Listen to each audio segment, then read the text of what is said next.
m'appelle Mélanie, je conduis une Hyundai Ioniq 2017. J'ai une autonomie de 200 km seulement, donc une toute petite batterie de 28 kWh.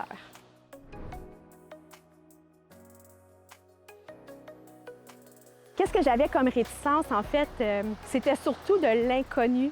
C'était surtout le fait de ne pas avoir aucune référence autour de moi.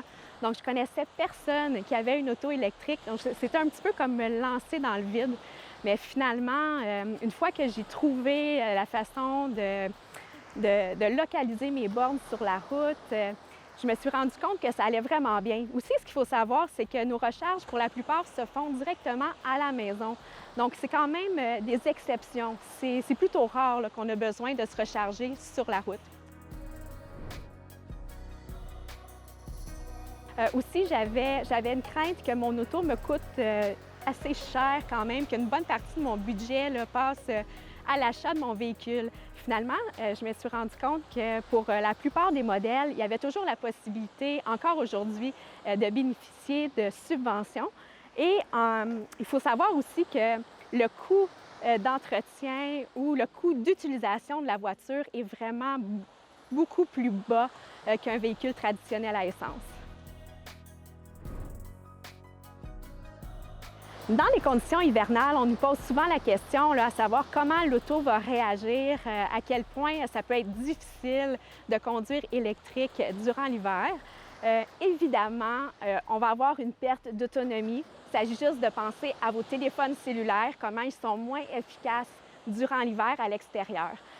Par contre, j'ai trouvé que l'utilisation de mon véhicule l'hiver était extrêmement facile. Un mythe quand même assez important qu'on entend au niveau des véhicules électriques concerne l'écologie, la pollution, que les voitures électriques sont plus polluantes qu'un véhicule à essence.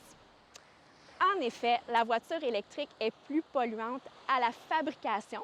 Par contre, très rapidement, on compense par le fait que la voiture roule à l'électricité, par le fait aussi qu'on a très peu de pièces mobiles à réparer ou à remplacer dans ces véhicules-là.